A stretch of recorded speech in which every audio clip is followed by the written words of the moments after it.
Why do married women look for adventures outside? A woman stands at the edge of a precipice, staring into the abyss of her own desires. She is not reckless by nature, nor disloyal in spirit. Yet a hunger gnaws at her soul, a hunger not for chaos, but for something unfulfilled, something lost within the silence of a life that once burned with passion.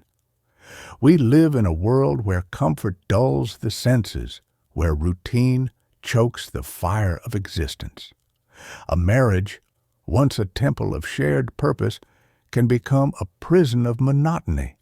And in that quiet desperation, an unsettling thought takes root. A whisper in the dark, a question forbidden yet undeniable. Is there more? Epictetus reminds us, it is not events that disturb people, but their judgments concerning them. The woman who finds herself drawn beyond the walls of her commitment is not inherently unfaithful. She is in battle with her perception of what is missing. The world has taught her to crave emotion over discipline, pleasure over duty, novelty over contentment. And here we see the fallacy. The Stoic does not seek adventure in external pleasures, for he knows that all things external are mere illusions.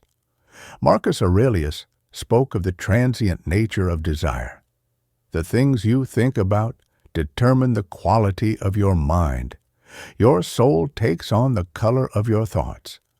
And yet, the modern world has poisoned the soul with restless dissatisfaction.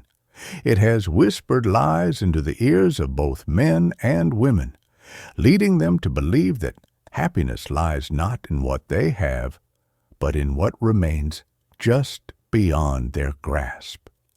We must understand this. The world will never cease to tempt us with new distractions.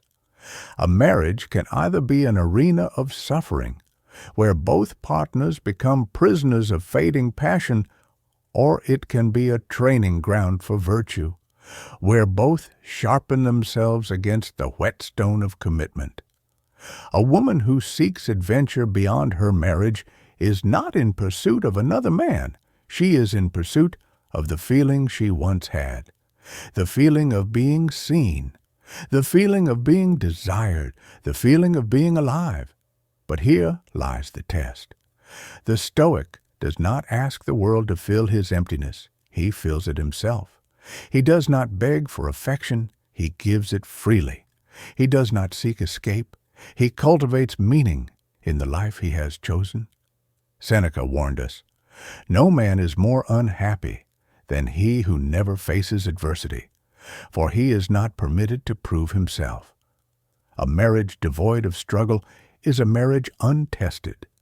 It is not the easy days that forge the bond between two souls, but the days of battle, the moments where love is not a feeling, but a discipline. The woman who looks outward must instead turn inward, for what she seeks is not another man, but a return to herself. And so we ask, how does one prevent the decay of love? How does one ensure that the flame does not flicker into darkness? The answer is not in external adventure, but in internal mastery. It is in living with such purpose, such passion, such presence, that one's partner cannot help but be drawn to the fire. We do not seek to control others, only ourselves. We do not demand love, we become worthy of it. And in this way, we defeat the illusions of desire, not by running toward them, but by standing still and mastering the mind. To those who are tempted by the call of adventure, remember this: the greatest adventure is not in chasing the fleeting, but in building something eternal.